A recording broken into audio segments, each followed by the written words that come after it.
Let me just make sure that it is doing what it's supposed to be doing. Yeah, I'll go on my YouTube and make sure that's going on too. But Okay, guys, welcome to Strange Real Podcast. Strange Real Podcast. Strange Real Podcast. That's a mouthful. yeah, and we're what, officially episode 2? Yeah, we are officially episode 2. Um, Man, I can't believe I've already forgotten how to.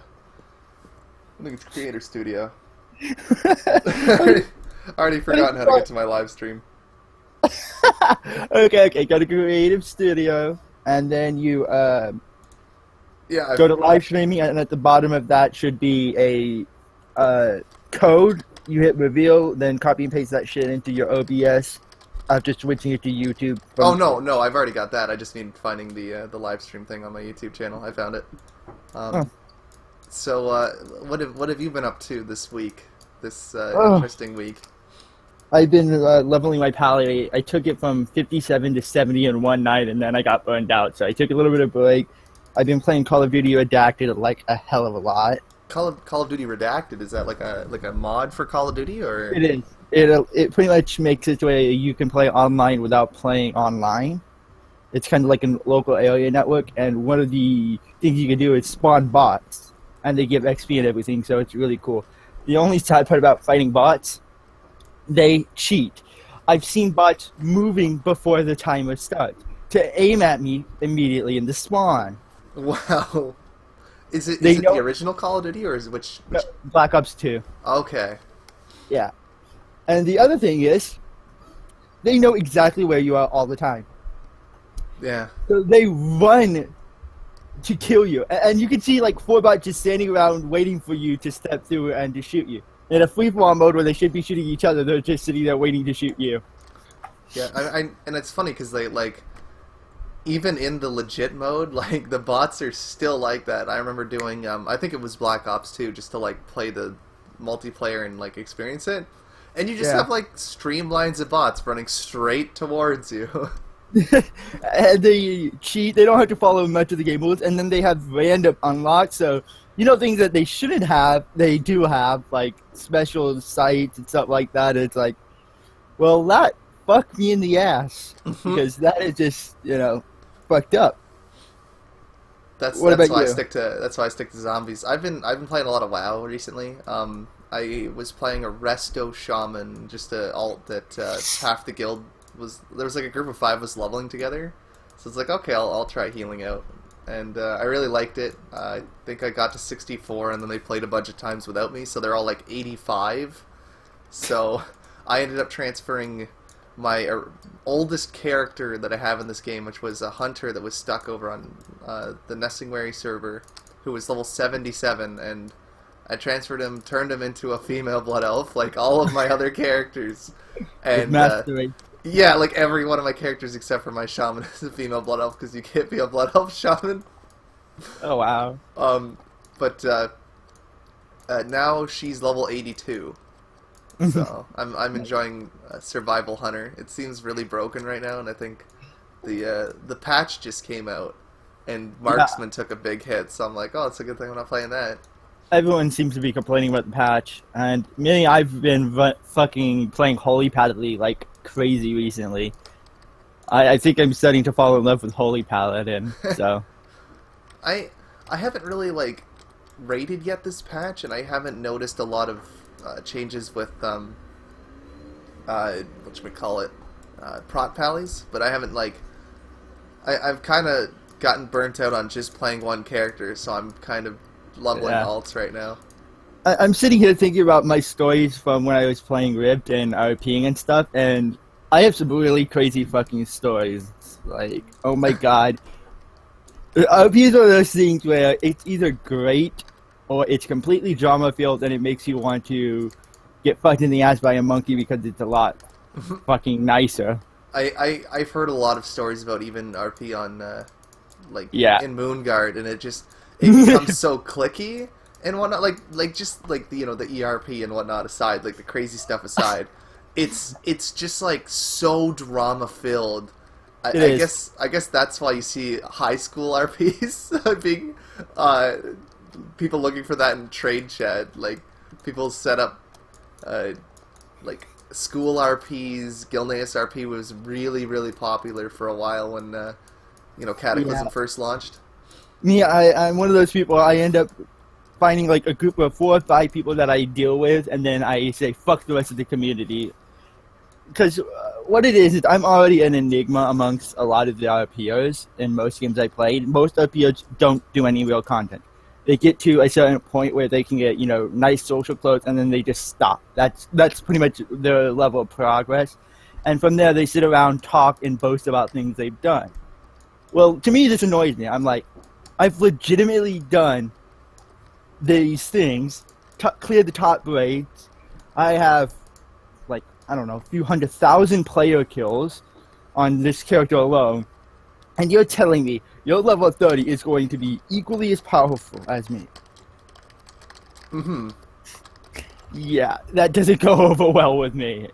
And it's hard to do that because then like you could have a mythic raider come in, switch to RP, and then just become the god of RPers. Well, if a Mythic Raider is RPing, then he's probably not a Mythic Raider. Well, I'm just putting that out there. I actually saw a lot of people switch to Moonguard after like near the end of Warlords of Draenor, because like once your guild has like it was Hellfire Citadel at the time, like once it has it on like farm, it becomes a job, because then it's like, oh yeah, why don't we sell these alt runs or sell runs, and it's like, does anyone like that? You got to log in, and you're every single day you're running someone else through the raid, just, and you know for a fact that it's not like, oh, this is a new guildie, or oh, this is a personal friend. It's like, oh, this is some guy who has so much gold that he can buy a run. So there it really is indentured servitude, because you're thinking, oh yeah, we're getting some of his gold, but so many people in this game have full-on gold cap that like they can buy a 30k run and be like, whatever, that's all I need. Yeah, I'm one of those people who, like, it's not very common in Rift, the game I was playing before this, to see a Raider and RPer in the same clique. And the few that did raid were completely trash. Like, they should stick to RP because they're embarrassing bad. Okay, to put this in perspective, okay, a support spec called a bird, it's gonna be hard to explain. It's pretty much one of the above characters, kind of like a shaman, but without being able to do it nearly as much DPS. One of the things that they were supposed to be doing is like 40 to 50k DPS. But we had one doing like 10k. So we watched the bird. We looked at the DPS meter to see what they were casting, because with DPS meter you can actually see what everybody's casting by clicking on their name in the DPS meter. And what he was doing was spamming his ability called Swift Shot, which is not only the wrong fucking ability, that's not even in the the class set of a bird, but he wasn't casting any buffs. He wasn't doing anything but spamming Swift Shot, which for him was doing about 9k or 10k at a time. Mm-hmm. We then corrected him, gave him a proper bird spec and macros, and guess what we saw him doing for the rest of the raid? 50k. Nope. Just the same shot. Yes, he just decided to just fucking keep spamming it. He was going, but my character was spamming this. I'm like, we're in a raid. What the fuck are you doing, man? What the fuck, man? Some people can just like... It would be like somebody auto-attacking in WoW. Oh my god. Like That's all they that's... do. Oh. Yep. It's funny, speaking... Like, I was just thinking, recently, I think it was on Tuesday or so, we recently finally got the, like the purple, do you know the Ashes of Alarmount? I know you haven't been playing for too long, but like Yes, that I do. Phoenix? Okay. Well, we got the purple Phoenix from doing like all the Kata raids as a guild.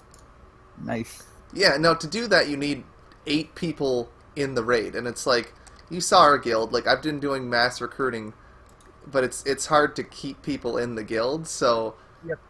I understand. Yeah, like I finally had like one night where I logged on. I think I was volunteering, and I came back and I was like, oh my god, there's like 13 people online, 5 of which are doing Karazhan, which it's like, that's cool, but, or no, I think there was 13 plus one person on the mobile app. So there's technically 12 people. So it's like, well, why don't we get together?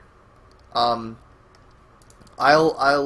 try and find one more person to get the 8 people we need for this guild run, and we can do it. We can get this achievement that one of my guildies has wanted. They've wanted this mount for a while, and it'll be fun. Just get to know the guild. So we start running. And one of the characters in our guild, which there's no point in me saying the name because she joined after you left. Yep. But I get along with a lot of people that people don't really get along with. Like, it's hard for me to not get along with someone. Like me. Yeah, like I know, like, I don't have a problem with you, and I know that for like whatever reason, for whatever you said in Cards Against Humanity, or however you came across, I guess you got on the nerves of a couple of the other people in the guild, and I'm like, there's some times where I'm like, okay, that's not the funniest joke, but I don't mind you as a person. Like, I like doing this podcast with you. Well, I have a very acquired taste personality. I'll be straight up. I know that people will either love me or they will hate me. There's very few times where there's somebody in the middle ground. The people who do like me will stand by me and vouch for me through pretty much anything. But the rest of the people will try to kill me because I have one of those type of personalities. Mm-hmm. But... And I want people when I go into a group or a guild that, I say and do things that will offend people, and that is just who I am. I'm not going to change. Yeah, and I think but yeah, like, that's a side tangent. But so we're doing this run, and this person in the guild has like very heavy girl on the internet syndrome, which is like, I need all the attention because I'm a girl, and I need special treatment, and everyone needs to pay attention to me at all times. Like, I think that's why I get along really well with Sonara, because she's not like that at all. She's just like, I like to play a game, I am a girl. Deal with it. Exactly. Like, like, not to the point to KT, where KT's just like, obviously a more mature person, and like, her gender doesn't even come into the equation. Like, you can tell Sonara's a girl. But this girl is like the complete opposite end of KT, where we're doing, Blackwing Descent, and we've got a full 8 guild group, and I'm like, yes, finally, it's all the new players, because all the core group was in Kara, so these are people that, if you don't do stuff with the new players, they're gonna leave for a guild that does stuff. That's why I can't blame you for leaving to do Emerald Nightmare Heroic. Like, if we don't take you on anything, and don't help you gear or anything or interact with you, what point is there to stay with the guild? There isn't any for me. Exactly. I've been in so many guilds where I've just left because it's like that. Yeah, me, I usually leave within a week. Like, if there's nobody online that is fun or interesting for me to deal with, or there's too many shitters, I will just leave at this point. I don't have the patience to babysit or mince words. Wait for it to get good, basically. Yeah. But I don't have that type of patience anymore. I've been there, I've done that, I've spent expansion packs waiting for my guildmates to catch up to me, and fucking ended up getting really annoyed at them when they were doing the exact same spec with the exact same gear as me and doing 10k less than me every single fucking strap. But anyway, I was playing with her, and we were doing Blackwing Descent, and I guess she was kind of whispering Sonara and kind of talking to her, being like, oh, I just wanted to play with us and like stuff like that, and I'm like, well, like, the previous day I'd spend nothing but talk to her, and it's like, to put it in perspective, I don't have an online girlfriend. She has a boyfriend. It's like, it's not like, oh, it was your online girlfriend or something like that. It's like, no, I was just playing with her and was like, yeah, sure, I'll talk to you and whatnot, but when the rest of the guild's on, I'm not going to completely ignore them for one person. Like, that completely negates the reason to be in a guild. Exactly.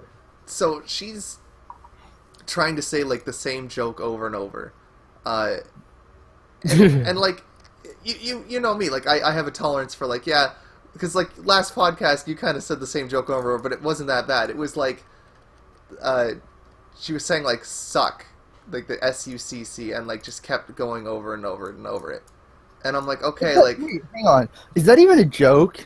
What am I missing there? Is that just because it's a reference to blowjobs, I guess, was the joke. Why didn't you just say blowjob?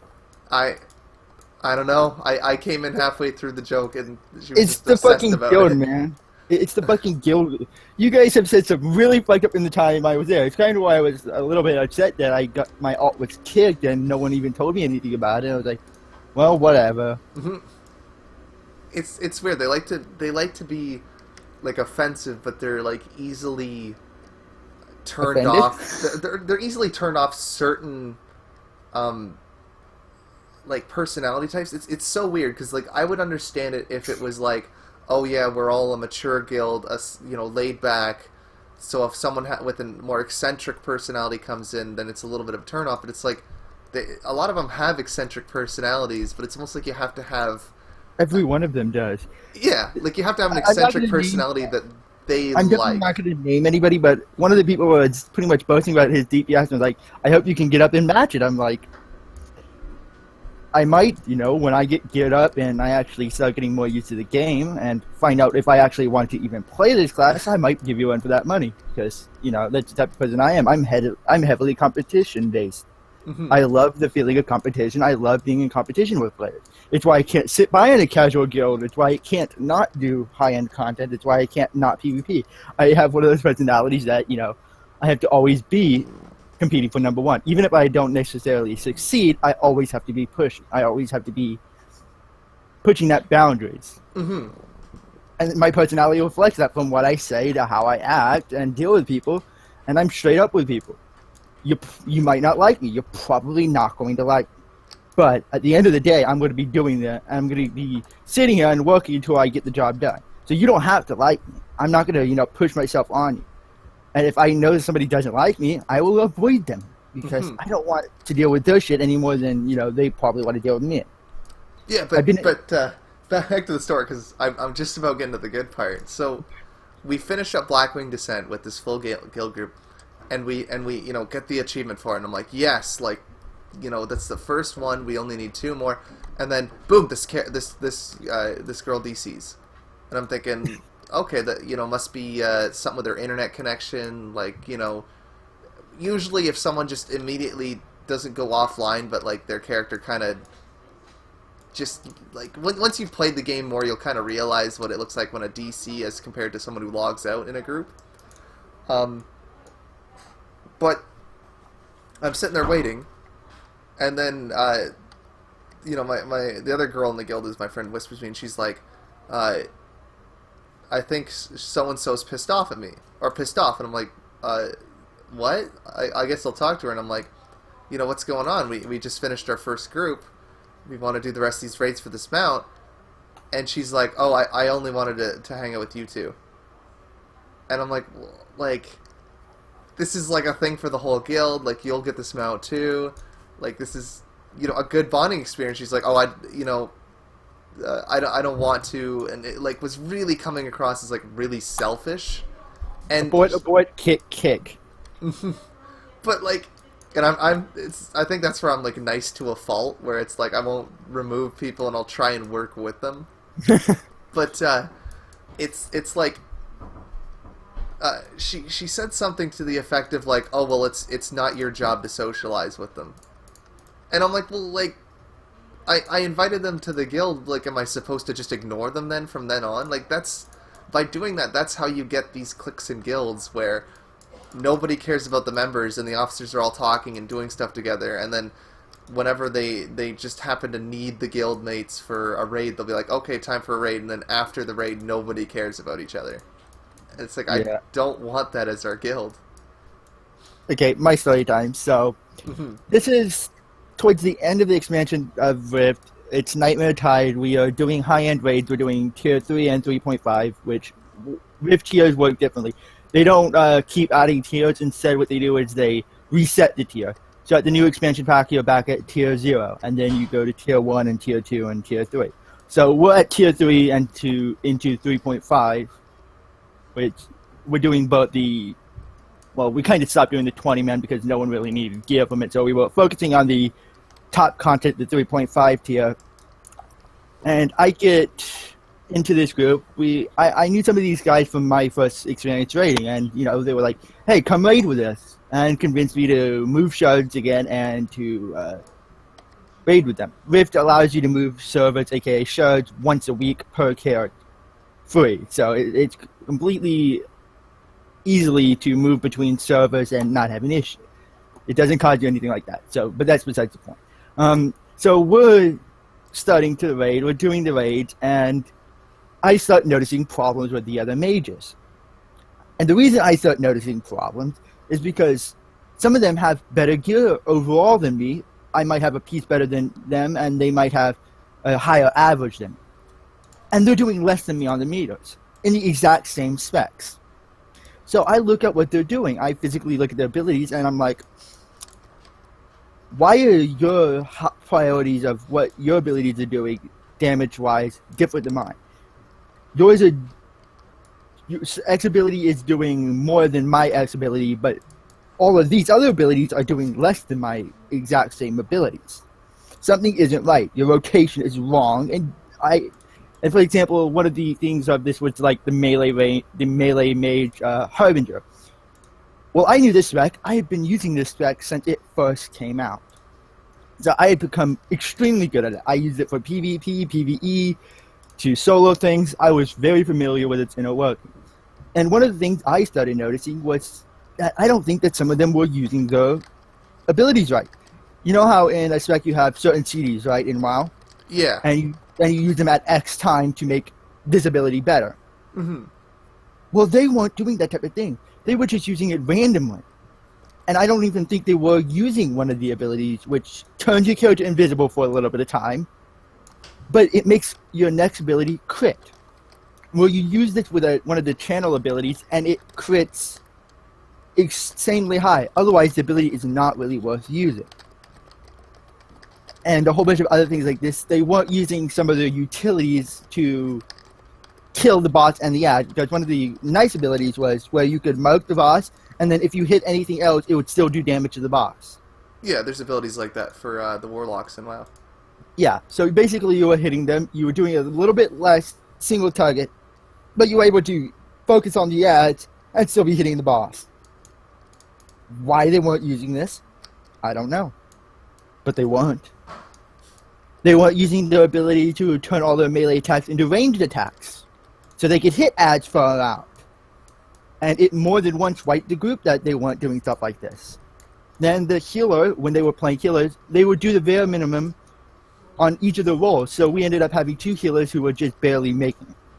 Whereas when I was healing, and when I was healing with one of the other people that I was kind of close to at the time, we would complement each other. If we saw the other person was struggling with their AoE heals, and we were the single target healer, we would help them out, and vice versa. We had this kind of chemistry where we saw what the other person was doing and knew instinctively when to pop CDs to make up for their shortcomings. And these other healers weren't doing it. They didn't work with anybody. They were doing the bare minimum every spec, which when you're doing high-end progress, like progression rates, even in WoW, you don't do the minimum, you bring everything you got. You don't slack, you give it everything because you need to in order to fully down it. Well, this ended up hurting us and causing us to sit there for 4 or 5 days fucking wiping because half or 3/4 of the raid were doing the bare minimum. They were doing below what they should have been doing, and they had higher gear than they should have had. So it's kind of, to me, a complete enigma as to why they were even in the raid. And then when I went to confront them, the officers and everyone like that, this small clique, including the officers, which these mages had become officers during this time, formed like this clique, and you couldn't tell them they were doing something wrong. Because they would shut you down and tell you, I'll kick you if you say anything. Which then created another divide because half the raid knew I was right.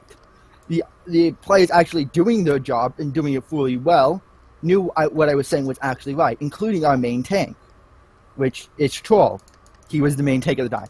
And that's kind of where our friendship started. So the thing you were thinking about the click, I've seen it firsthand what it does, and it basically gets even worse from just, talking. When you get into a raid situation, you can't at that point have an objective raid because no one's willing to call their friends out. Yeah. When they do stupid.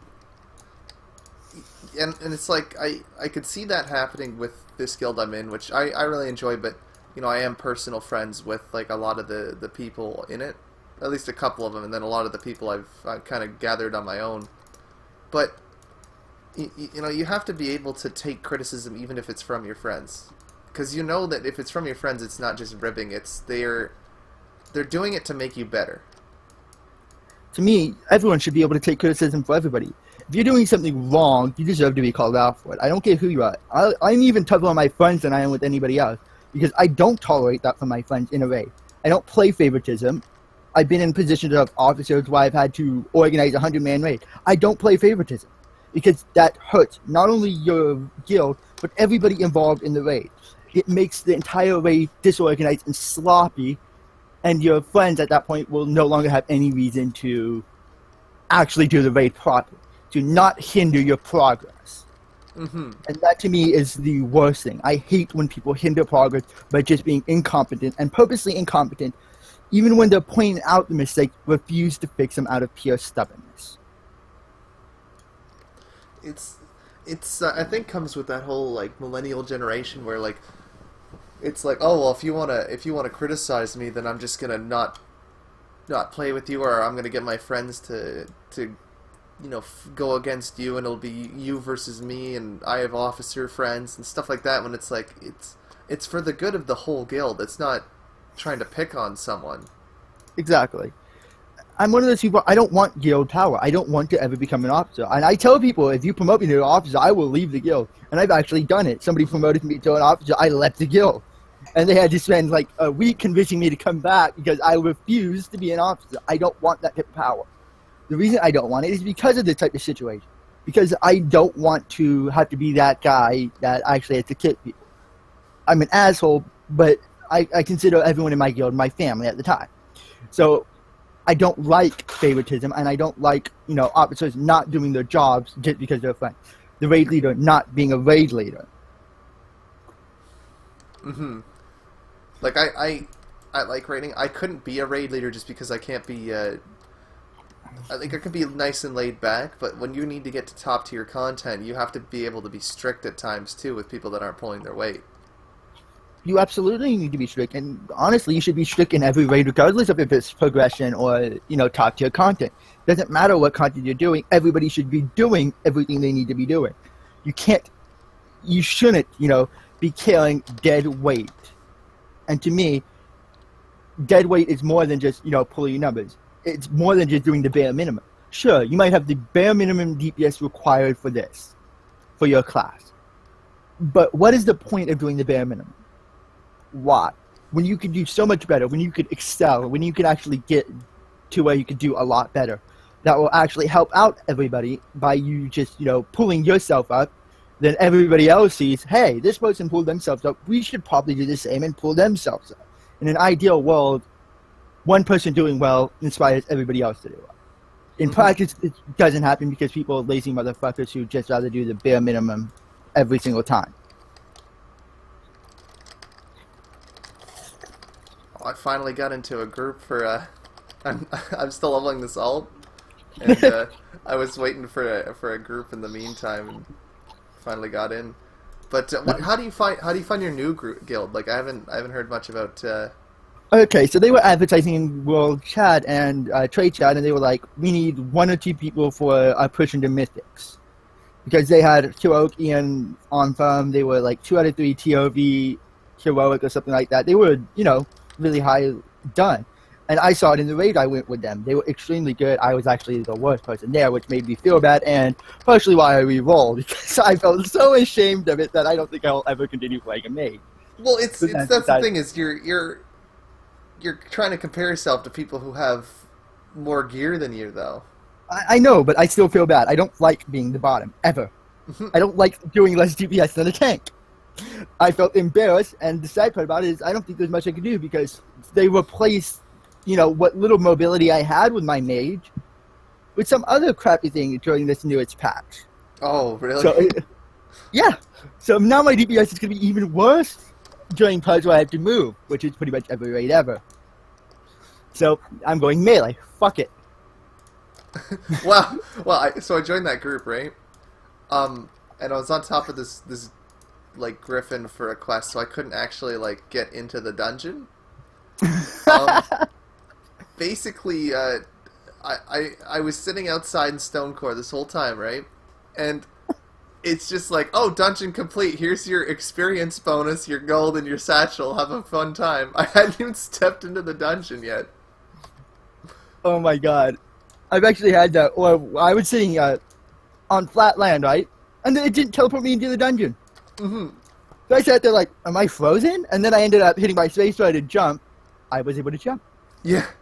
And they were yelling at me. I was like, hey, it's not my fault. The game decided not to zone me in. I had to manually zone myself in after like 3 attempts to do that even, to get into the fucking dungeon. But yeah, but they pulled the final boss before I could even get in, and like I never got in, never tagged the boss, and it still gave me the experience and stuff. Hey. It's free experience, yeah. Like I'm almost I gotta catch up to 85 and then probably level a little bit more because they have this horrible thing where they're like, oh, you want to level with us, and then they'll just level on their own, and then it's like, oh, I was 62, but now you guys are all 80. Well, let's move on to a different topic. We've been talking about games for quite some time now.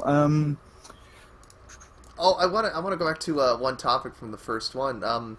The kidnapping, which everyone christened the BLM kidnapping. I actually saw a very interesting video by Harmful Opinions where and it's true. I went and rewatched the video. They never really state that they're from Black Lives Matter. Oh no, I never said they were. But I never said you did. I just found it interesting that that's like you watch stuff like that is Reagan and whatnot. That's I'm getting annoyed at that narrative that people are saying they're like Black Lives Matter responsible. No, these people weren't from Black Lives Matter. They were just 4 Americans who committed a hate crime because they didn't like the guy's color of his skin and didn't like his political view. That is basically the story of it, and they deserve pretty much to spend their life in imprisonment because of the degree of what they did to the guy, the fact it's a hate crime, and the fact he was disabled. He couldn't defend himself. They took an innocent soul and did this bullshit to him, and that is what I'm angry about. I don't care the color of their skin. I don't care their affiliation. I care their actions. Their actions is what matters to me. Do you think that they picked him up because he was disabled, and maybe there's some kind of like... That I don't know. I think that it was just because he would be an easier target, whereas, if they came after a Trump supporter who could defend himself fully, they might actually sustain injury. They wouldn't be able to do it. So I think it was partially a mix between the fact he was disabled, which made him a prime target, and then all these other things. I think the disabled thing was more a convenience than an actual reasoning behind it.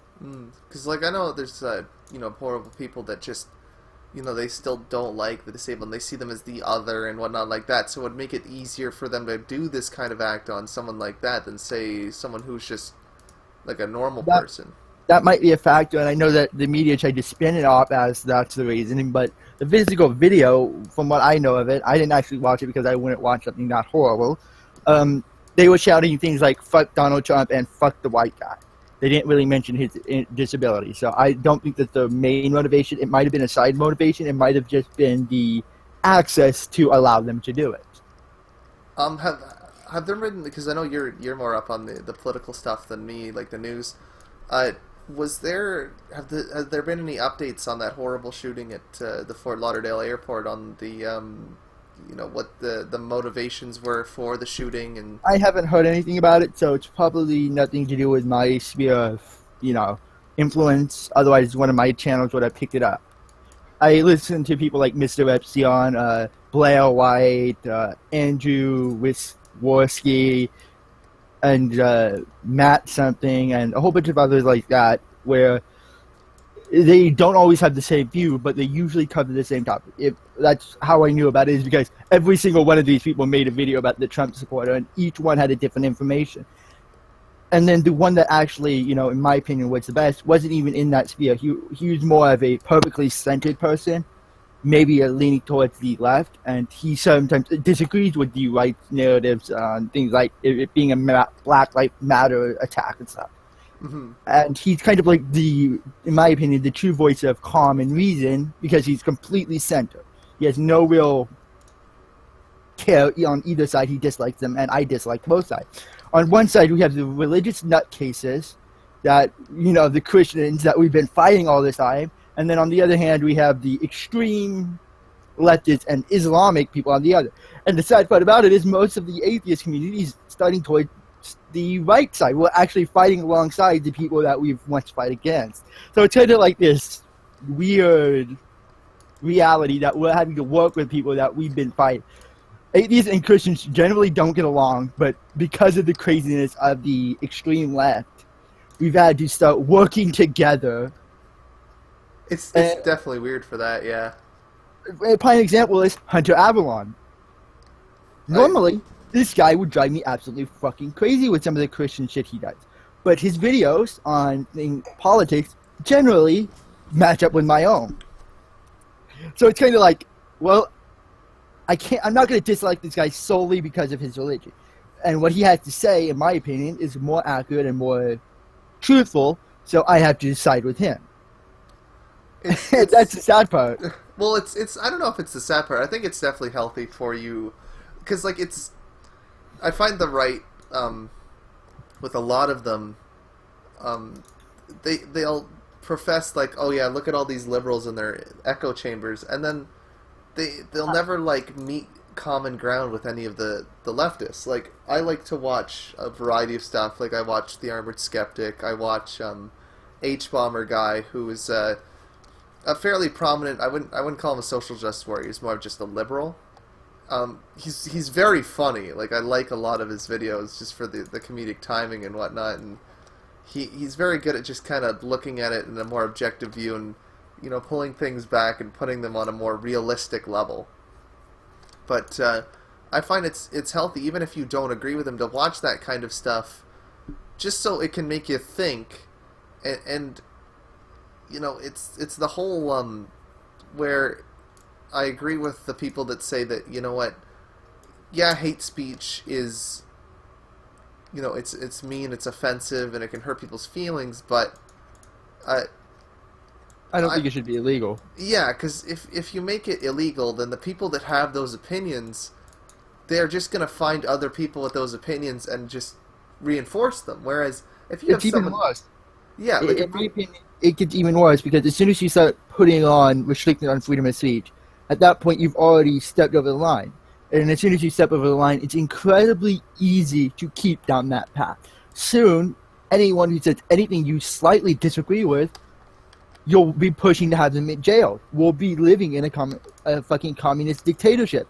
And here in the U.S., that's, you know, against one of our main fucking things. The freedom of speech is part of our actual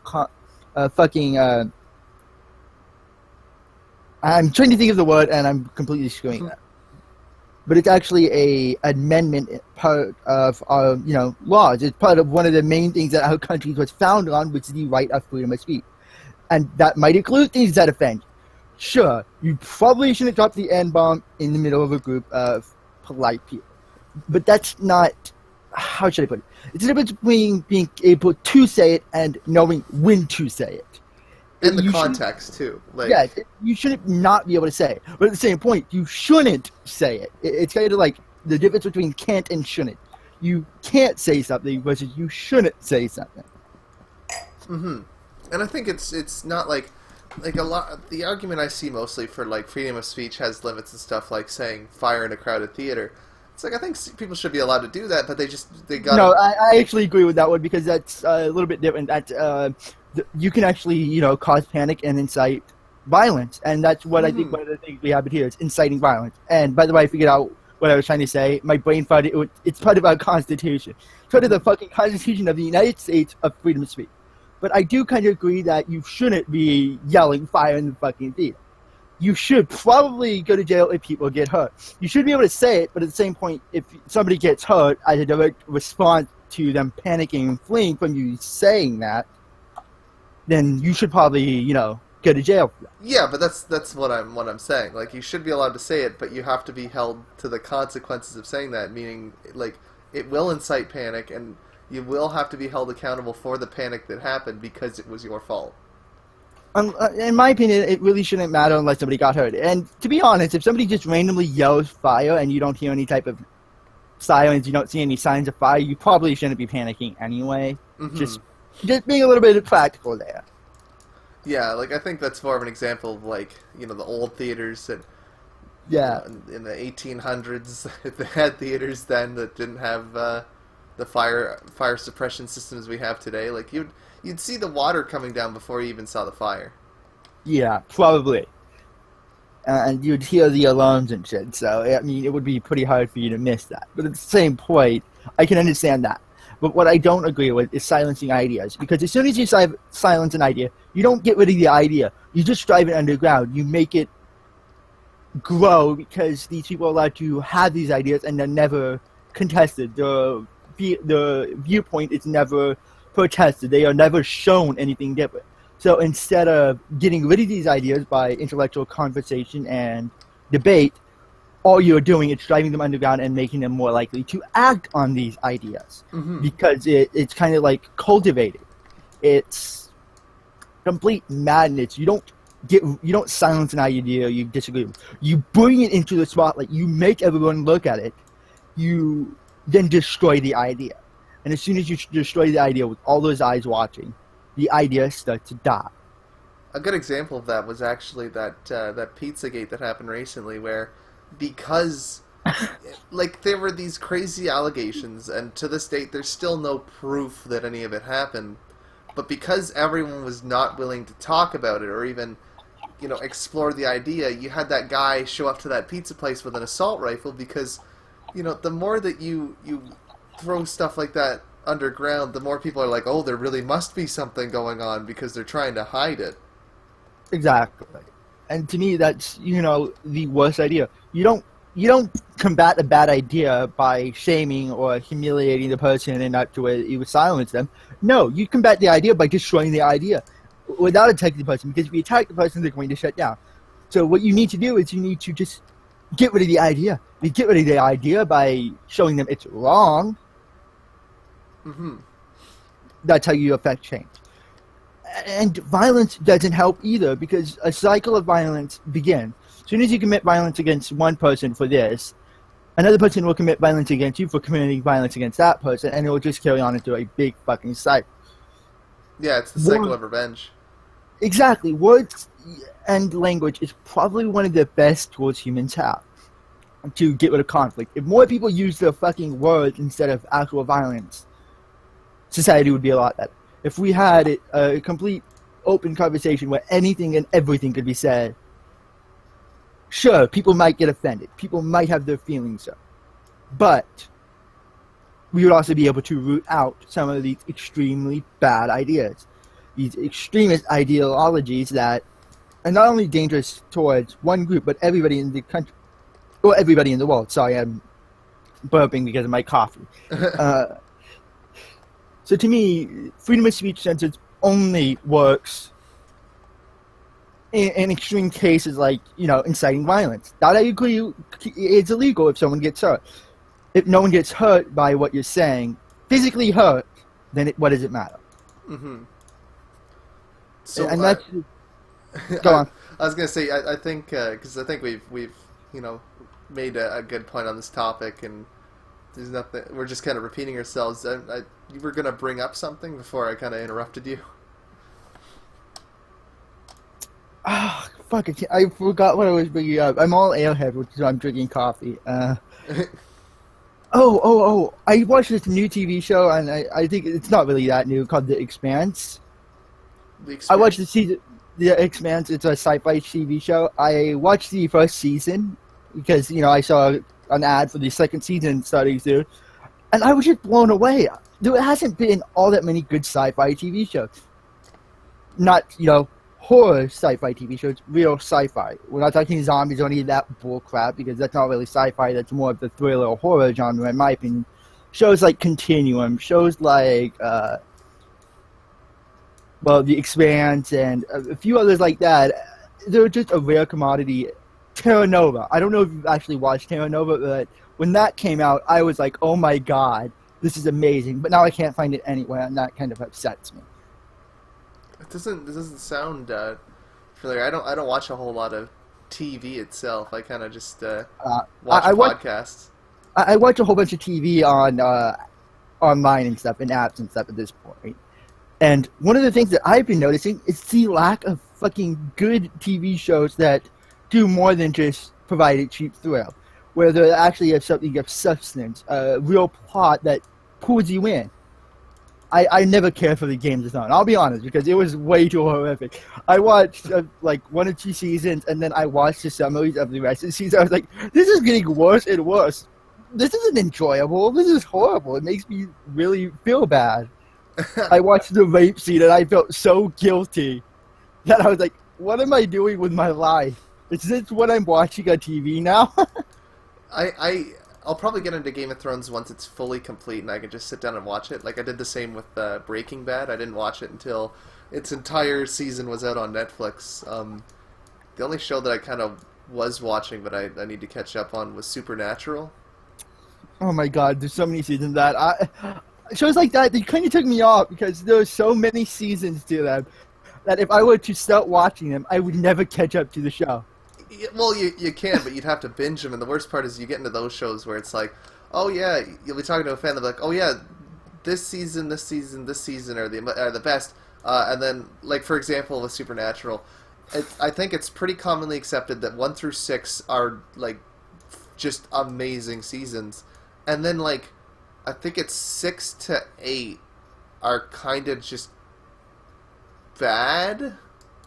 Like a lot of nothing happens that's really dumb, and then I think after like season 9 starts picking it up and making it a little bit better. I don't know how much you know about Supernatural. I've watched a dozen or so episodes. Like I've watched them randomly on TV through a random order, so I can't tell you which episodes I've watched. I just know I randomly have watched quite a few of them. Yeah, like I really liked it before it became, because it's all about like the way I look at it is it's like those old B horror movies that people love, and it's like two brothers that fight the monsters that are in those. So like I really like that concept. I really like the show. I find it very entertaining. I like the chemistry of Sam and Dean, Jared Padalecki, and what is the other guy's name? Jensen Ackles, that's it. Like, I really like their chemistry, but the problem is, like, in the first couple seasons, it's really good because it's, like, just monsters. Like, I think the second episode is, like, a Wendigo, and then, like, the third episode is, like, I forget, but it's just, like, monsters.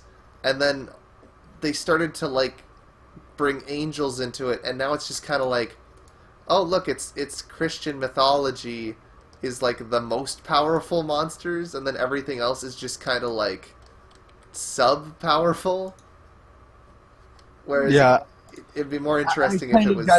I kind of got bored of the angel and the devil bullshit. It was just like, oh great, it's more of the same. Now moving on to another TV series. And that's pretty much what I did. I lost all interest because of those episodes being on TV all the time. They pretty much broke my will to watch it. I'll be honest with you there. Yeah. But a lot of I do like a good horror, but I don't like it. How should I put it? Bloody. I don't like the graphic horror. So I like horror stories, which there's some YouTubers who read horror stories that other people wrote them and stuff like that. And I can sit there and I can watch that while I'm raiding or doing anything else, and it'd be perfectly fine. That is absolutely lovely. I love the imagination I get from it. I love the chills. I just don't love the blood. I'm kind of squeamish on blood. Mm-hmm. I know it's weird. I'm a pacifist, and blood is one of those things that just, in too much excess, too much gore, and it turns me off. See, for me, I find like I don't want to give you spoilers on Game of Thrones, but it had some pretty graphic scenes. Oh yeah, I know. But like I find it's like if you have too much blood, there's like that right balance of blood for horror where I forget what game I was playing. I think it was Dead Space. And like there was so much blood and gore that like it gets to a point where like you get desensitized to it and it has no effect at all. I don't mind it in games. That's a weird thing. I just mind it in TV shows. I like the TV shows to make me imagine the scene, to make me think on what happened, rather than it just be all blood and all gore. Mm-hmm. I like those suspenseful movies, mystery types, where you have to think and put it together as you're going along of what the fuck is going on. The more head trippy it is, the more enjoyable. Inception was, in my opinion, a pretty damn good movie. Mm-hmm. It was a head trip, and I like shows like that. I love movies like that, where they're kind of head trips, but they're not gory. They can be scary and suspenseful, but they're not gory. I don't really like the gore. It's why I never got into Zombie Land or any of those type of TV shows. And people are like, you should watch them. They're amazing. I'm like, I can already tell you from the premise and what I've seen that these aren't going to be my type of shows because they're too bloody. It leaves nothing to be desired, nothing to think on. And I'm one of those people, I love thinking.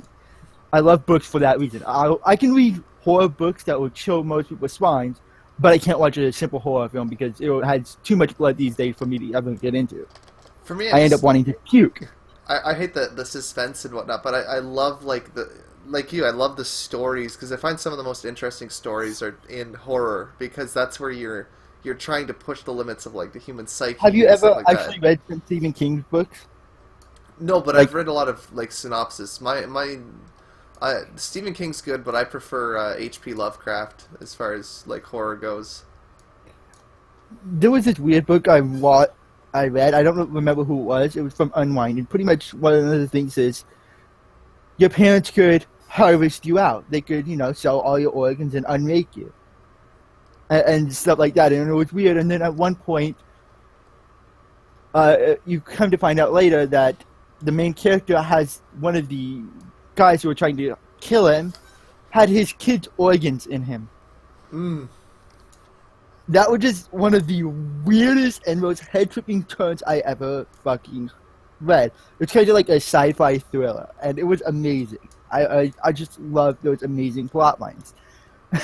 And I see them a lot in horror movies. But then I go to watch the actual movies of something like this, and it's all blood and guts everywhere. They don't care about the story, they just care about the blood and guts. And people make this shit up. I'm like, so pretty much you guys want to go see gladiators fucking fighting in an arena. There's no real storyline to it. And I've told you in the last podcast, storylines matter to me. They're one of the biggest factors in movies, books, or anything else like that to me. I don't care what the characters are. I don't care about anything like that. I care about the storyline, how the characters develop in this storyline under these circumstances. It's funny. I'm more to me that is important. I'm more. I just noticed we have a comment. Let me see. Wait, we have a comment somewhere? I'm just reading it real quick. I think it's from one of my past guildmates. I think I remember. Oh, it's not on my stream. Yeah, it's not. It's on mine. I live in Orlando. They bumped up the reward for that dude up to 100,000. Thank you, Exalted One. So I guess they haven't caught the dude who did the shooting then. I assume that they did. I don't know. Hopefully he's still around. Hopefully I didn't miss that comment by like 40 minutes. We noticed you, Exalted One. Yeah. So it took us a while. We're not exactly checking comments. As I said, I'm playing WoW, and I'm just kind of like checking the stream health every now and then. I'll somewhat watch it. Give me a minute. I'm going to bring up YouTube so I can actually go to your channel and watch it. I hope that doesn't cause some sort of audio feedback. We will fucking see. I don't know. I think for me, it started out muted, so that worked for me. You might have to mute it. Yeah, I might have to mute it. So give me a moment, guys, as I set this up, and that'll allow me to watch both people's streams. Subscriptions. I'm going to watch both of our streams, so that's going to be kind of weird, but whatever. It is what it is. We'll have two watching. Yeah. Oh. It flipped my channels. Got it. So it should be my channel for this one then. Yep. Alright. Yeah, so I don't know if it's going to cause lag. It shouldn't cause lag, but I mean, you never know. But back to our blood thing, I noticed that I'm more affected by, like, I don't know if you watch a lot of anime, but I get more, like, emotional impact. Steins Gate. Is that your favorite of all time? That was one of the best storylines ever, in my opinion. And the twists, it had a twist to it, and I can't remember the twist or the initial impact, so I'll have to rewatch it, but it was a pretty good one. One of that, Magical High, regular Magical High was another good one, in my opinion. Danganronpa was actually pretty good, too. But in the end, the trap becomes a real girl. That's such a disappointment. All the traps become real girls, like, fucking you see it in goddamn it, Infinity Stratos. I can't remember the exact name. Infinite Stratos, yeah. Yes, where it's the guy. One of the guys gets introduced. He's this all perfect guy. All the girls crush on him, and then you find out he's a girl. Oh yeah, yeah. And then there's the hundreds where it has the same thing, and then the girl turns out to be a princess as well as being a girl. It seems a very common theme in anime where the trap turns out to be a fucking girl. I'm like, wait, but that's not really. Well, it kind of is a trap because you think it's a guy, and then it turns into a girl. It's a reverse trap. At least that doesn't happen, and I think it's like my high school Love's Life snafu or something like that, where it's like one of the people in the harem is an actual boy, but it's like a really effeminate one. You don't jinx it. We might find out in like a season 3 or 4 that it is a fucking girl. That would be the biggest cop out. Like It would be horrible. I hate when they do that. I hate when they introduce a trap and then it's not really a trap because it really is a girl. yeah, and you're like, come on, like you can't just. It's a trap within a trap. It's a reverse trap. It's a trapception. But I've been recommended Steins Gate a lot, but I don't watch a lot of anime, and I only watch ones when like I'll look it up on my own and then get interested in the plot synopsis. Like I've never really been one to watch stuff that's been recommended.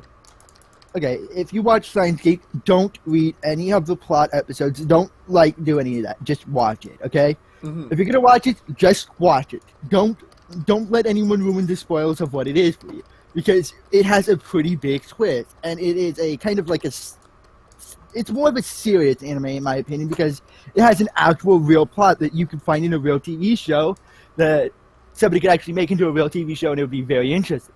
It has one of those type of storylines. It doesn't have a normal anime storyline, in my opinion. It has an actual TV show storyline, and that is what made it so incredible to me. So I would actually say watch it, but just don't talk to anybody about it. Don't look at any of the summaries or synopses of it, because you'll ruin some of the fun of the characters. You'll ruin some of the fun you'll have with it. And at the end, it does have a pretty good twist. And I probably ruined the twist by telling you there is a twist. Yeah, well, I mean, a lot of shows just seem to rely on a twist at the end now. Like it's almost. I love that. I really love that. I hate it when a TV story is so bland and so straightforward that you know exactly what's going to happen, because you can predict based on the previous episode and where the storyline is going what's going to happen. I love when the writers kind of throw that curveball and change the entire direction, change the entire storyline by throwing that curveball. The only anime I can think of that like does that well, where it's like straightforward but it doesn't really have a twist, is One Punch Man, where it's so funny. Like have you watched One Punch Man? No, and I'm gonna probably take a minute or two to go to the bathroom because my coffee is running straight through me like a bullet. Mm-hmm. So if you want to keep talking about random things so they don't get bored, that would be great. If not, it'll be a few minutes of boringness while I go to the bathroom. I guess I'll give a plot synopsis of One Punch Man for the okay. few of the people that are maybe watching this after then. All right. So yeah, One Punch Man it's like a shonen deconstruction. What a shonen is, for any of you that just are watching this and don't watch anime at all or read manga or just watch them Chinese cartoons. It's like a fighting. The word shonen means I think it means young. I think it means boy, not young boy, but just boy. So like a shonen manga would be like, think of what a show for boys would be in Western societies, like a Power Rangers, where it's all about, oh yeah, we gotta defeat the bad guy and stuff like that. Like just really, really token boy stuff. Superheroes, think the Avengers. And sure, you can be like, oh well, girls like that stuff too, but it is targeted more towards boys. Oh my god, I'm gonna die in this. There I go. Basically, what it does is it takes the common shonen trait of, oh, all they gotta do is believe in friendship and believe in themselves and yell a lot and just show their determination. Determinism is a whole different thing. Determination, and they'll get through it fine. But what One Punch Man does is it takes that and it flips it on its head. So basically, And I'm back. you got back at the perfect time. I've just been just starting. So basically, what One Punch Man does is it takes like the shonen archetype of we gotta be determined and we gotta push through it and we'll eventually win, like a Dragon Ball Z where he just kind of yells until he reaches his super powerful form. I never got into Dragon Ball Z's, so. I mean, me neither. For me it was the art style. Yes. I didn't like it. But so it's like if you took Goku, the main character, when he has like the superpower, and you put him back at the start of the show.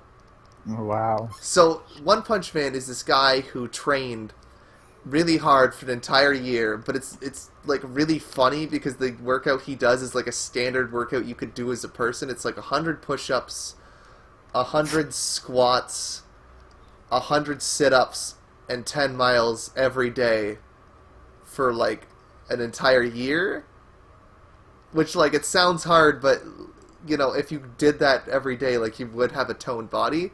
So he did this because he always wanted to become a hero when he was young, and he encountered a supervillain when he was like really down in the dumps and really like he'd been declined jobs and whatnot, and he was just like, oh man, there's nothing left to live for, and this supervillain is gonna kill this kid, and the reason is so funny, but I don't want to spoil it. Well, I'm probably not going to watch it, so you can tell me. So the supervillain is a guy called, I think it's Crablante, and he's a guy who ate too much crab, so he turned into like, how like a mermaid has like the bottom half of a fish? Oh no. This is like a reverse mermaid, but it's a crab, so it's Oh like the my top half is a crab, and the little kid found him sleeping in a park, so he drew nipples on him in permanent marker, and he's pissed off because he has crab arms, so he can't wipe them off. So he wants to kill this kid. So the hero like fights him off and is like eventually kills him, and he's like, oh my god, like I really do want to become a hero. Like this is great. So he trains so hard that his hair falls out, and the thing that really puts this anime above all the rest is that the way that they like it has a very very detailed art style, and it's very good. Like especially if you read manga, some of the pages and chapters are like I could take it out of the book and frame it as a poster on my wall. It's so detailed. But the main character, because he's lost all interest in life, because now that he's trained so hard he beats everything in one punch, he's drawn like a Rick and Morty character. So it's like he's just like a circle and then like boring eyes, and he's just bored all the time, and he lives up to his name. He just kills everything in one punch, and his whole stick is, when you're that powerful, like think of a video game when you go back and you're doing New Game Plus and you have everything and it just becomes boring. That's actually what I hit in a lot of MMOs very quickly, because it becomes very easy for me to play the game. Yeah. And I'm bored. I brought my garbage up earlier. I brought it up earlier. Sorry, it was my dad. But yeah, like it's that feeling of getting so powerful in a video game that there's no point in even playing it anymore, personified in an anime character. It's so well done, so funny. I do that in Skyrim all the time. I get to a point where I end up just stop playing the game and restarting because I get too powerful very quickly. Yeah, like, because that's the thing is he has like God mode too, so it's like God mode and he kills everything in one punch. Like, it's like it's okay if you got God mode in Skyrim, but like once you kill everything in one hit, it is boring. Yep. Who's your daddy in Warcraft 3? Yes. That's exactly what it's like. Everything is God mode and it all dies in one hit. So you could just send your hero to demolish the entire base and it gets kind of like it's boring. I want the infinite life, but I don't want the one hit aspect. I like the beating on things. Like the greatest thing is right now in the manga they're kind of deconstructing the whole how every single shonen manga from Naruto to like Bleach to everything, they always have like that arc where it's like, oh, it's time for that filler tournament that lasts like 30 episodes and you feel like nothing gets done and it takes forever. Well, he just beats everyone in his rank in one punch. And like the dude he's fighting right now, which like the fight hasn't started because of course the fight's gonna take one punch. But he's like, oh yeah, you know, I was this great martial artist. I found the Hero Society to be a joke because it's all these people who, you know, have different ranks, but some of them are a complete joke, whereas some of them are incredibly powerful. And like I just want to fight a person that challenges me. And the main character Saitama, which is One Punch Man, he's like, oh, that's like me. I want to fight someone who gives me a challenge too. And like right at the end of the chapter, he's like, well, let's fight for real then. And like, oh god, one punch. Well, he hasn't punched him yet. I'm waiting for the next chapter because I know that's what's gonna happen. Is like, for me, that would get very boring and very repetitive if everything just goes down to one punch. What the fuck, man? What are you? But that's where it comes from. It's not an action manga. It's a comedy.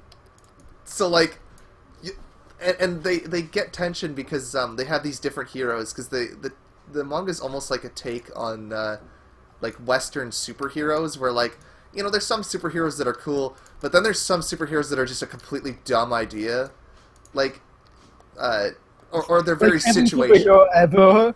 Well, Like every superhero ever. Let's be real. Western superheroes dress horribly. The fucking underwear on the outside of some of their costumes, I've never understood that. What is the point of that? But Just so like as gay as possible? that's only Superman though. No, there's quite a few others that do the same type of shit, and I was like, what is with these costumes? Why would you wear a costume this ugly? Just put on a black mask and black everything, and you're good to go. There you go, you're a superhero. And I think that's why I like One Punch Man, because you can believe characters having costumes like that because it's just so funny. Like, it's like there's one hero who his name, which sadly in the manga it's like Kamen Rider or something, but in the anime it's that. In the manga his name is literally Licenseless Rider. He's a guy who couldn't get his driver's license, so he bikes around a lot. And he's a superhero. Fuck? Like, he sucks. Like, there's a part... What? One of his moves is Justice Crash, where he, like, bikes and then jumps off his bike and it hits the person, but it's not like a super-powered bike. So it'd be like if you went on the street and biked into someone. That would actually hurt depending on how fast you're going. Exactly. Some bikes can go insane. So, like, they can actually fucking hurt you, but I mean, most of the time it's probably just going to be a nuisance and you can just run out of the way. Exactly, but like that's why I'm like I can understand why he's a low hero, because like if you're a bank robber or something, and you know you don't see him coming and he just hits you with his bike, then like you're gonna be on your ass and the police are gonna be able to catch you. But like one of the funniest parts is there's the Deep Sea King, and like this manga is like the sillier the villain looks, the more powerful he is, kind of thing. Oh god. This guy looks like a fish crossed with a clown. Oh no! Like, he's super powerful. And he's like wearing a Speedo. It's so funny. But then like Licenseless Rider like tries to fight him and of course like gets his ass kicked. And like there's some really great messages in this like manga. Like he just is like, you know what? If I don't stand up against you, like no one will, and these people behind, like, you know, all the civilians will die. So I'll give up my life so that they don't die. And like you really see like where there's different concepts of a hero where, you know, there's the really powerful guy who fights crime for fun, but then as soon as things get too powerful they're like, well, I'm not gonna risk myself. And then there's the person who doesn't have the power but is like, I'm gonna do good in this life and I'm gonna fight. I personally live by that motto myself.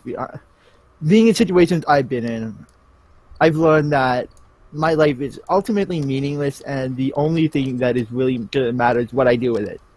So if I have a opportunity where it's a situation where I can give up my life to protect somebody else, yeah, it's no-brainer what I'm going to do. Mm-hmm.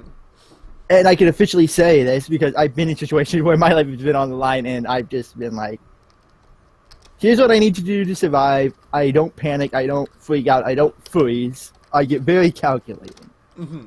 Which is completely weird. My adrenaline rush is kind of like one of those movies where time feels like it slows down and everything is clear. I can't explain the feeling. It's just how it is. It's one of those things where, to believe me, you would have to experience it yourself. Everything feels like so slow to me, and I can see what I need to do exactly to get rid of the situation. And it just, like I said, it's hard to explain, but it is one of those things I did learn about myself by actually having been in a situation where my life was on the line, and I came out of it the other side. You learn a lot about yourself when you're in a situation where you're either buried alive or, you're facing imminent fucking death. You learn a very lot about yourself, what type of person you are. I can luckily say that I've never been in that kind of a situation. Until the ass muncher comes to eat you. That's true. I mean, I do want to get into policing, so it's going to be a matter of time before I'm in that kind of situation. I swear to God, the first person you're gonna be arrested is somebody in a fucking Speedo, and he's just gonna be like, "I am the hump man." That would be so cold in Canada, though. Like, it would be cold in most places, but it would still be a funny person to arrest on your first time. Be like, "What the fuck? You're the hump man? What do you do?" My superpower is I hump people's legs. I was gonna say I'm too tall for that, but that'd probably make it a lot easier for them. Just let he goes to work on your leg, and you're like, I can just imagine you just staring down at him like, "What the fuck are you doing?" I know, okay, it's not realistic, but it was funny, at least at the moment. Is there because now that topic's kind of over. What other things do you have on your mind? Well, I mean, I have a whole bunch of shit on my mind. Actually, if I would want to talk about any of that shit, I don't quite know. That's true. It's a podcast, not your psychiatrist's office, right? Well, that and, some of the things I would want to say would be very, very fucking fucked up. I think that's the word I should use, fucked up.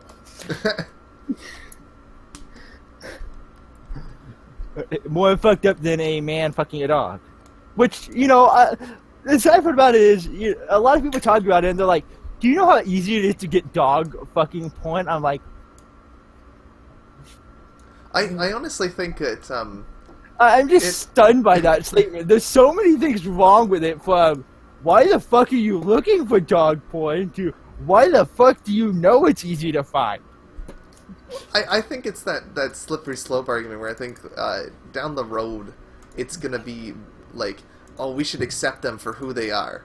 Oh, they're already adding in the P for pedophiles in LGBTQ community. I thought that was like a thing that like a few people were doing as like a joke.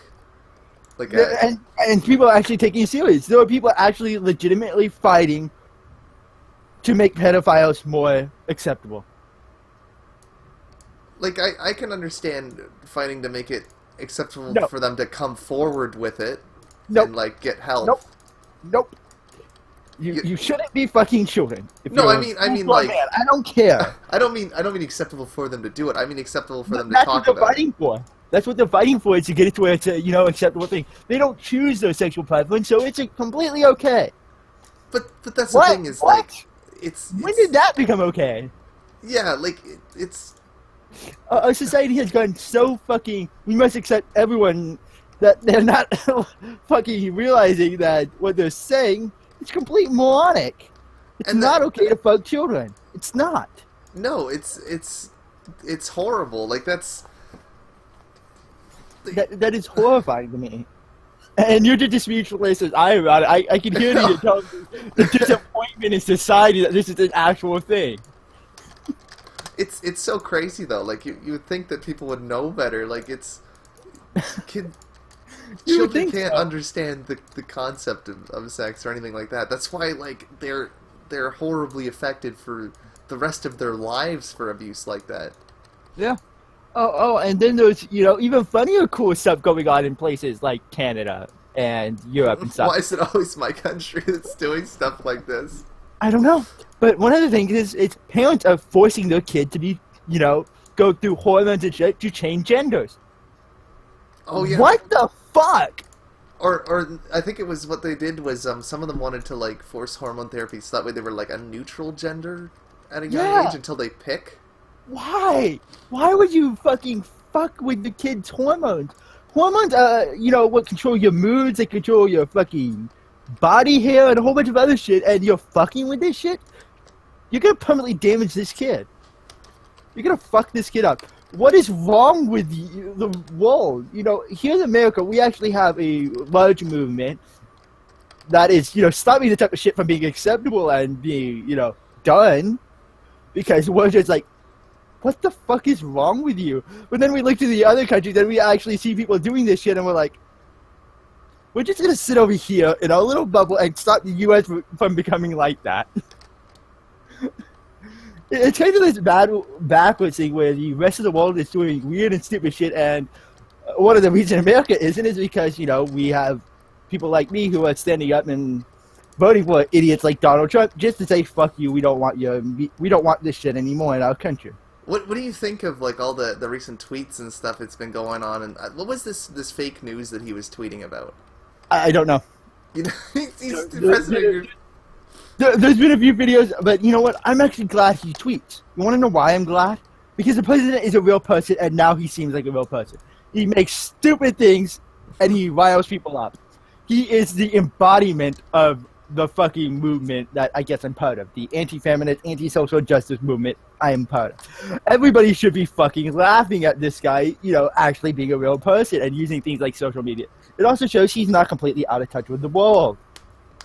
Like a lot of fucking stuffy politicians are. They don't know what's going on because they're not a part of it. Yeah, So, round of applause for Donald Trump.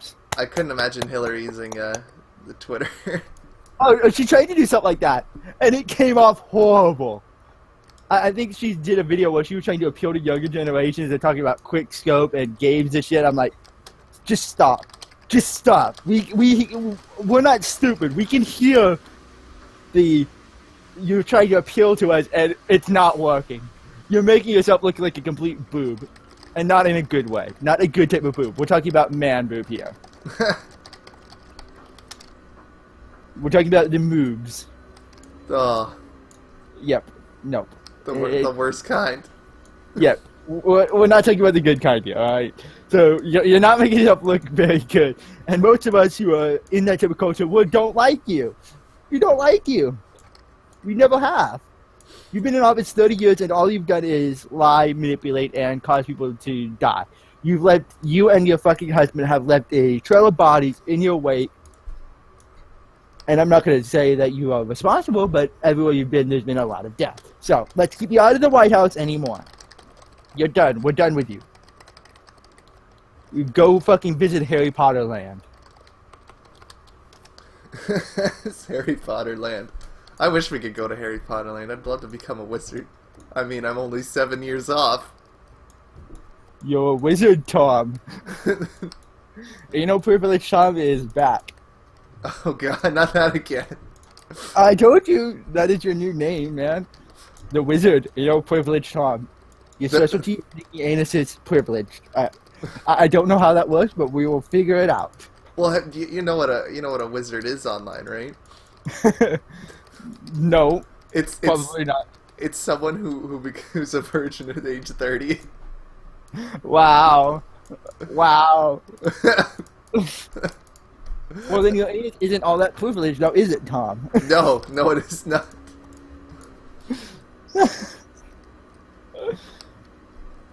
I swear we're going to end up doing a stream, and one of these days I'm going to fly out to Canada, I'm going to come visit you, and we're going to dress you up like a fucking bondage horse, and we're going to just go, privileged Tom, the horse. Why do you have one of those suits randomly?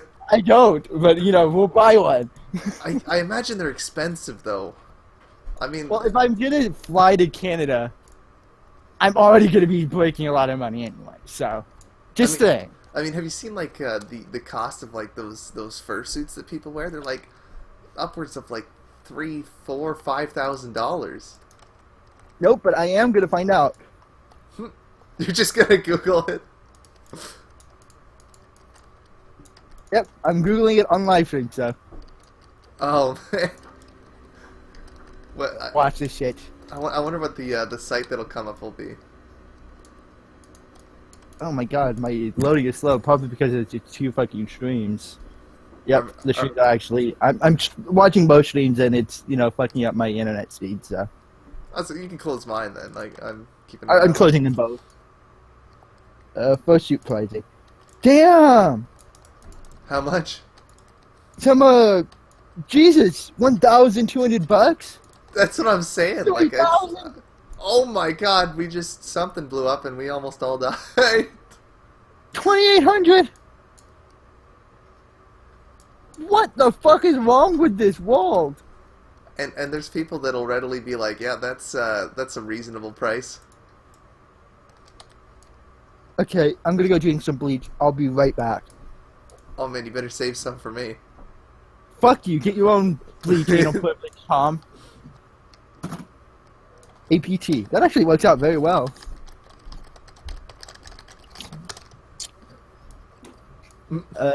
Yeah. I was going to say something before you sidetracked me on the entire Donald Trump fucking bullcrap.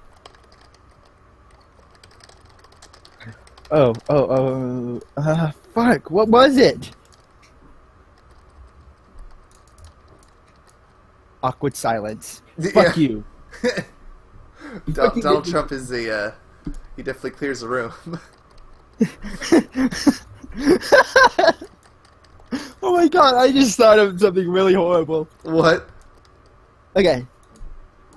Uptime with Tom and fucking Nia.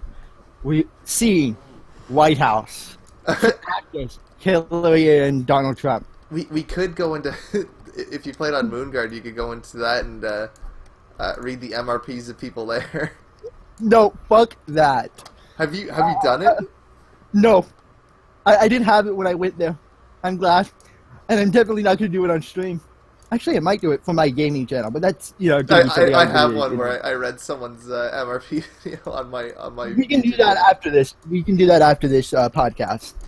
Because, I'm actually making mine nice and professional. We have the Google Hangout window as the main box with the side thing of looking into things. Anyways, so Donald Trump bends Hillary over the White House desk. Oh, God. They've probably already written stuff like that. As soon as there was the campaign when she won the nomination, there was probably some kind of a fanfic or something. Well, we're writing one right now, so shut up and stop interrupting. Sit down, you fucking white male. You're so white that you have no eyeballs. You don't get to talk. Oh my god. You're not actually writing this, are you? No, I'm trying. I keep trying, but it's so fucking embarrassing that I can't. I just can't. My shame part of my brain is just flaring up. But basically, Donald Trump fucks Hillary in the ass and gives her a nice, cream pie. Hentai style, so her belly is like all bulged out from all the sperm, and it's just sperm everywhere. I don't just want sperm that. everywhere. I don't want that picture of her. Anyone but her. And Donald Trump just says, "Now you're fired." Oh my god. It could be worse. It could be fucking Donald Trump with Barack Obama. I don't know, Barack Obama's probably more attractive than Hillary Clinton. No, not when it comes to fucking being with Donald Trump. That's true. But then again, that would clear the room real quick. They just start breaking out into a kiss, and then everybody just quietly leave. Oh god. Everyone just leaves. Code Browning effect. I'm sorry for the people who are watching this. We're all fucked up. Deal with it, son. Okay, now what? I'm trying to think of what other topics we can bring up. This is horrible. We're such bad people. Yeah. Just saying. I mean, if you think about it, not all of our podcasts have to be 2 hours. So if if there's nothing like coming to mind, we could just Yeah, I end it think here. we might want to end it, and we can go record that stupid fucking other video. Well, I'm actually going to continue. I'm watching. I don't know. It's this other podcast, Tales from the Internet. Or no, It Came from the Internet. And I think I'm on one of the last episodes, but they've covered like a lot of people that are really prominent that have shown up on the internet through like 4chan or. So they've covered like that guy with the glasses. So Nostalgia Critic, Dark That's actually Side pretty Phil. cool. And yeah, I think I'm probably going to end this here in a minute because, you know, my brain is all fucked up by the imagery of Donald Trump, Hillary, and Yeah. Barack Obama. And Yeah, it's like, so, I'm going to leave you guys with that thought, and peace out, motherfuckers. Yeah, have a good night, and thank you for watching.